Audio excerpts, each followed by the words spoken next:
thought we came out in the first half, and defensively we were fairly in tune and somewhat disruptive at times. We hold them to a decent field goal percentage. The second half, they shake free. We knew that they would because they're a very good shooting team. They average 8 threes a game, makes, and they got to that average tonight. The second half, I think they got comfortable. They started making shots. Their offense started clicking. And, for a while there in the second half, we were trading buckets with them. And, we're not a team that can trade buckets. We need to make sure that we have a little bit more emphasis on the defensive end to come up with stops. But, that's a tough Princeton team. They have a really tough system to defend, and, it takes you out of your principles. And, they run it well. They're well coached. And, I'm glad we don't have to play them in any type of conference play. What was it about Cody today? Was it just a matchup issue, or did something trigger him? That's the best line I've seen him have since he's been here. He had a line another game, maybe a couple games ago, very similar. Had more points, I think, on that line. But he was outstanding tonight. He gets us 9 points, 9 rebounds, and 11 assists. And probably should have had a few more assists than the 11. And DT took a rebound from him late in the game. And he missed his only free throw, so, Yeah, he played an outstanding floor game. Coming in, he averaged 3 rebounds a game last year. He was averaging 4.7 before the night today. How much of that has been emphasis?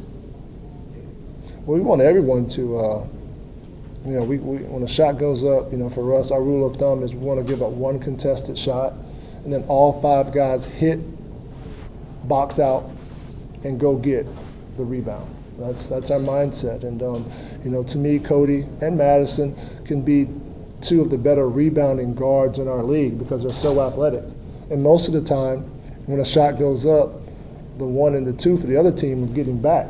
So a lot of times they have free runs to the glass. So, I want those guys to pursue basketballs like Rondo does on the defensive end. I think he's the best rebounding guard out there. I think Westbrook's pretty good too. But, those guys go in there and get some tough rebounds. And I think Madison and Cody are definitely capable of doing that for us as well. And Cody went and got some tonight. Seems like you're freshmen, you're getting more comfortable. And 39 points and 19 rebounds tonight. Yeah, when we were trading buckets in that stretch, we had a lot of our young guys out there, and the ball movement was going, and those guys were stepping up and making shots. So, we need those guys to make shots. They're out there for one of the reasons that they're out there is to help stretch the defense, and they were able to do that tonight. You guys haven't shot, I guess, or made as many threes as you did tonight. That's a season high. Were you okay with the shot selection on most of those? I know they were making them, but you just say you don't want to get in the trading baskets kind of thing. Not all of them. There were a few I was not too pleased with. But, I want them to stay aggressive. And, if I want their attention, I don't want them to shoot it. I will set them down by me, then there's no way they can shoot it. But, there are times to me when, Dinos shoots a shot that looks contested. But, his release point is so high.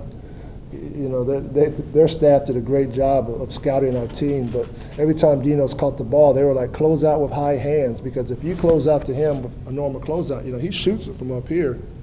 And, a lot of his shots that he makes, guys are pretty close to him, but his release point is so high. So I just want our guys to be aggressive. I want them to catch the ball in a ready position, ready to shoot or ready to attack and go make a play. You mentioned that flow you got into the second half. I had you scored on 58 points on 36 second half possessions.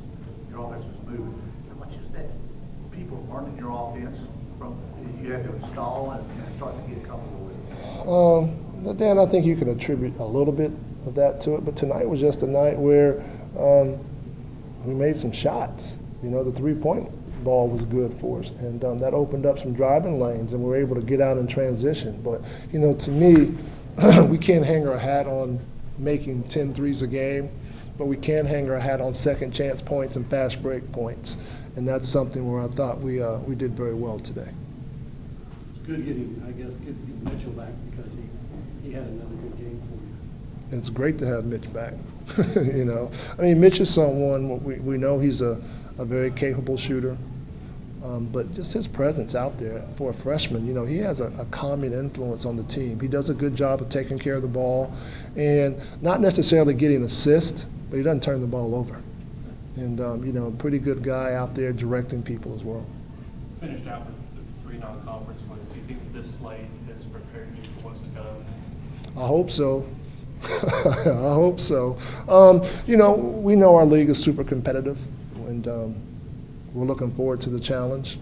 And I'm glad we don't have to play a Princeton, Richmond back-to-back again. Although it was good to play them back-to-back because our prep form was pretty much the same. But, you know, when you throw in a team like this in your regular routine, it throws you off because you got to change the way you guard sometimes with this, because they do a great job of getting backdoor cuts, and you know, we're watching tape of them. They're shooting uncontested threes and they're shooting layups, and it's tough to guard, and they run it very well. But I do believe that our non-conference schedule has put us in a position where we've seen a lot of different styles of play. And, you know, there are not going to be too many curveballs thrown at us just from what we've seen in non-conference. We talked about momentum after the Richmond game. Now you're carrying a 3-game winning streak in conference play. Would you talk about the advantage of that? Well, it's better than the other way around, that's for sure. You know, it's something we just have to build on. You know, we talk about it every day, and I mentioned it to you guys earlier. We just need to stack days. You know, we've stacked 3 games together, good. But, you know, in between those games, we stack pretty good days of practice. We have to continue to have that mindset.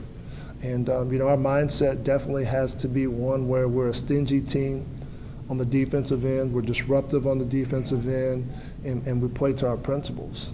And, you know, coming out for ACC play, that's definitely got to be our mentality. How big of a change or a challenge is it going to be go from playing a Richmond and a Princeton, who are very disciplined teams that shoot it well, to go against a team that has length and athleticism like you're going to face that side? I don't think it'll be that hard for us to switch back modes, just because we played Minnesota, we played Arkansas, and you know, there's some similarities there to those styles of play. So, you know, and then it's ACC play. You know, you got to be fired up for that and ready to go. You recruited these freshmen. Obviously, you see some talent there, but are you kind of stunned or pleasantly surprised that they're playing this many minutes? They've become this important. I mean, you just said yourself, a freshman is providing some leadership and some stability. Well, when we took over this team, we wanted to bring in some guys that are capable shooters, and I think the guys that we brought in fit that bill for us.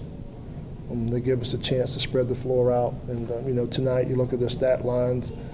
Darius knocks down 2 threes, Mitch hits 3, Crab hits 2, and Dinos hits 3. Those are all new faces for us, and tonight they did their job.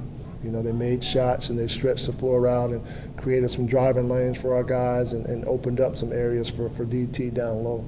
Were you recruiting them before you came here? Mitch, you know, Mitch had committed to us at Tulsa and followed us here. Darius, we got on late. You know, he knew some guys on our team, and you know, we lose Moto and we lose Tyler. And we need to try to find a big that's capable shooter. Excuse me. And he was someone that was out there. Dinos was somebody that Randolph had heard about, and with his connections got us involved there. And you know, Crab, we got him late too. So you know, our assistants did a very good job of targeting guys that fit our profile and our system. There's a little bit of luck there too. Absolutely. There's always luck in recruiting. One way or the other, right? Good or bad? Yeah, that's right. That's right. Because it's you know, the decisions that kids make in recruiting, there's not too many times it's a quote unquote logical decision. So you never know. I guess we have